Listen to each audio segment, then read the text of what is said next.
Halo semuanya, yuk kita bahas bareng-bareng satu kisah yang kita semua punya, yaitu perjalanan hidup kita sendiri. Sebuah perjalanan luar biasa yang mengubah kita dari sesuatu yang super kecil jadi diri kita yang sekarang ini. Pernah nggak sih kalian lihat foto bayi kalian sendiri terus mikir, gimana ceritanya ya makhluk mungil ini bisa jadi aku? Kedengerannya emang simpel, tapi jawabannya itu rumit banget. Melibatkan biologi, lingkungan, dan tentu saja waktu. Ayo kita bedah bareng-bareng? Oke, kita mulai dari dasar-dasarnya dulu ya. Sebelum kita loncat ke setiap tahap kehidupan, penting banget buat ngerti dua konsep kunci yang jadi fondasi dari semua perubahan yang akan kita lihat nanti. Nah, ini nih yang sering ketukar. Penting banget buat kita bisa bedain antara pertumbuhan dan perkembangan. Gampangnya gini, pertumbuhan itu soal kuantitas. Hal-hal yang bisa diukur pakai angka.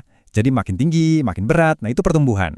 Kalau perkembangan, ini soal kualitas. Bukan cuma soal ukuran, tapi soal jadi lebih terampil, lebih matang, dan lebih jago. Keduanya ini jalan barengan, saling melengkapi, dan ngebentuk kita jadi siapa diri kita. Jadi, apa sih yang bikin semua ini terjadi? Anggap aja kayak kita lagi bikin kue dengan resep yang super kompleks. Genetika dari orang tua kita itu cetak birunya, instruksi awalnya. Tapi itu baru permulaan loh. Makanan yang kita makan, kesehatan fisik dan mental kita, lingkungan pergaulan kita, bahkan seberapa sering kita gerak badan, semua bahan ini nyampur jadi satu buat ngebentuk diri kita yang unik, nggak ada satupun yang kerja sendirian. Oke, karena kita udah paham apa dan kenapanya, sekarang ayo kita balik lagi ke titik paling awal. Kita bakal lihat tahun-tahun paling penting dalam hidup kita, di mana perubahan itu terjadi luar biasa cepat. Nah, ini dia peta perjalanan kita. Mulai dari janin sampai jadi manula, setiap tahap punya ciri khasnya masing-masing. Kita akan mampir di setiap stasiun dalam perjalanan yang menakjubkan ini. Percaya nggak, semuanya itu berawal dari satu sel doang? Wow, selama 40 minggu yang luar biasa di dalam rahim, satu sel itu berkembang jadi embrio, terus jadi janin. Selama di sana, kita nggak pakai paru-paru kita loh. Justru tali pusar itulah jalur kehidupan kita, yang ngasih semua yang kita butuhin. Bisa dibilang, ini adalah fase pembangunan paling ngebut yang pernah kita alamin seumur hidup. Dan begitu kita lahir, wush, ledakan pertumbuhannya lanjut terus. Pasti sadar kan, balita itu cepet banget gedenya?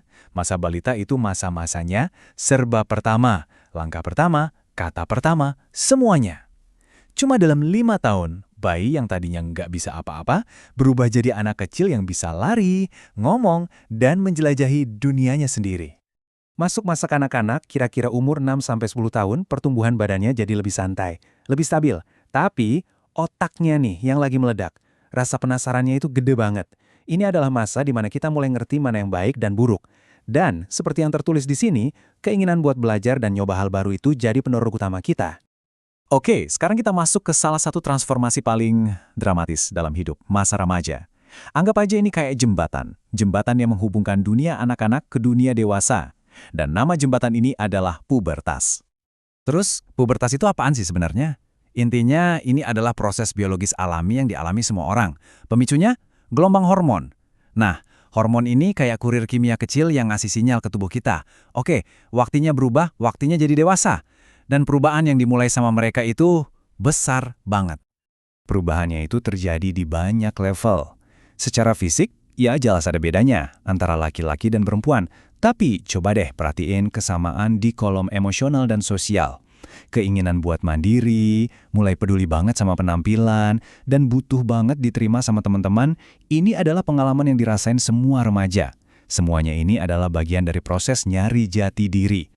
Setelah melewati badai masa remaja, kita masuk ke babak baru. Yuk kita lihat masa dewasa, di mana fokusnya geser dari pertumbuhan fisik yang ngebut ke pematangan jangka panjang.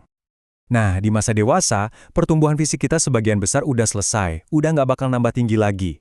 Tapi bukan berarti perkembangan kita berhenti loh, justru cara kita berpikir jadi lebih matang, lebih rasional. Ini adalah masa di mana kita mulai menerapkan semua yang udah kita pelajari, membangun karir, hubungan, dan menghadapi berbagai kerumitan hidup. Tahap terakhir di peta perjalanan kita adalah masa manula. Ini bukan akhir ya, tapi fase alami di mana tubuh mulai melambat. Fungsi organ emang mulai menurun. Tapi ini juga masa di mana kebijaksanaan dan pengalaman hidup udah terkumpul banyak banget. Setiap tahap punya perannya sendiri kan? Oke, kita udah menelusuri perjalanan seumur hidup. Jadi, apa nih kesimpulannya? Bagian terakhir ini adalah tentang gimana kita bisa menerapkan semua pengetahuan ini. Gimana caranya kita bisa secara aktif mendukung pertumbuhan dan perkembangan kita sendiri, nggak peduli kita lagi ada di tahap mana sekarang. Semuanya itu sebenarnya kembali ke 4 pilar sederhana ini. Ini adalah fondasi buat hidup sehat, mau umur berapapun. Makanan bergizi, olahraga teratur, istirahat yang cukup, dan jaga kebersihan. Ini kebiasaan-kebiasaan dasar yang bikin mesin tubuh kita tetap jalan lancar. Jangan pernah, sekali-kali, meremehkan kekuatan tidur. 8 jam, angka itu bukan cuma saran loh, itu krusial banget. Kenapa? Karena pas kita tidur, tubuh kita itu lagi kerja lembur. Dia lagi benerin jaringan yang rusak, nyimpan memori, dan secara harfiah membangun diri kita. Tidur itu sama pentingnya kayak makanan yang kita makan atau olahraga yang kita lakuin. Jadi, begitulah perjalanan luar biasa dari satu sel menjadi manusia seutuhnya. Sebuah keajaiban yang kita semua alami. Setiap tahap punya tantangan, pelajaran, dan keindahannya sendiri. Jadi, saat kita selesai, pertanyaannya bukanlah tentang apa yang sudah lewat, tapi tentang apa yang ada di depan. Apa yang akan kamu lakukan dengan tahap kehidupanmu yang sekarang ini?